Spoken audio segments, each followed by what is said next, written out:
देशात आणि राज्यामध्ये कोरोनाची परिस्थिती ही दिवसेंदिवस बिकट होत चालली आहे. दररोजचे रुग्णांची संख्या जी आहे ती वाढत चाललेली आहे. त्यामुळे नंदुरबार जिल्हा प्रशासन आणि आरोग्य विभाग जे आहे आता सतर्क झालेला आहे.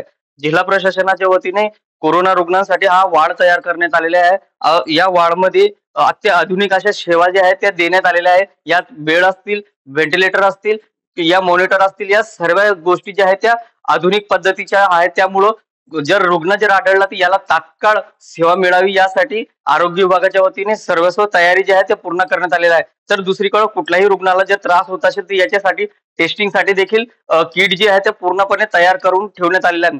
एकंदरीतच देशात आणि महाराष्ट्रात ज्या पद्धतीने कोरोना रुग्णांची संख्या वाढते त्याच पद्धतीने जर नंदुरबार जिल्ह्यात देखील कोरोना रुग्णांची जर संख्या वाढली तर यासाठी आरोग्य विभाग जे आहे ते सज्ज झालेला आहे. तर जिल्हा प्रशासनाच्या वतीने कुठल्याही रुग्णांना जर त्रास होत असेल तर यासाठी अंगणवाडी सेविकाशील, आशा वर्कर असतील, प्राथमिक आरोग्य केंद्र असतील, तालुका रुग्णालय, उपजिल्हा रुग्णालय आणि नंदुरबार जिल्हा रुग्णालयामध्ये वार्ड जे आहे ते तयार करण्यात आलेले आहे. कुठल्याही रुग्णाला त्रास होत असेल तर त्याने तात्काळ जिल्हा रुग्णालयाशी आणि किंवा जवळ असलेल्या प्राथमिक आरोग्य केंद्राशी संपर्क साधावा. एकंदरीतच नंदुरबार जिल्ह्यामध्ये प्रशासनाच्या वतीने पूर्ण तयारी जी आहे ती करण्यात आलेली आहे आणि या तयारीच्या परिस्थिती जी आहे ती अत्याधुनिक अशा सेवा ज्या आहेत त्या तयार केल्या गेल्या आहेत आणि कुठलाही रुग्ण जर आढळला याला तात्काळ उपचार केला जाईल अशी व्यवस्था जी आहे ती जिल्हा प्रशासनाच्या वतीने करण्यात आलेली आहे.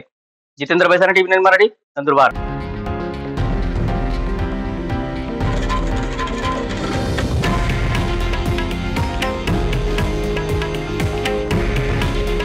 हे आहे देशातील नंबर 1 न्यूज नेटवर्क आणि आपण पाहत आहात TV9 मराठी.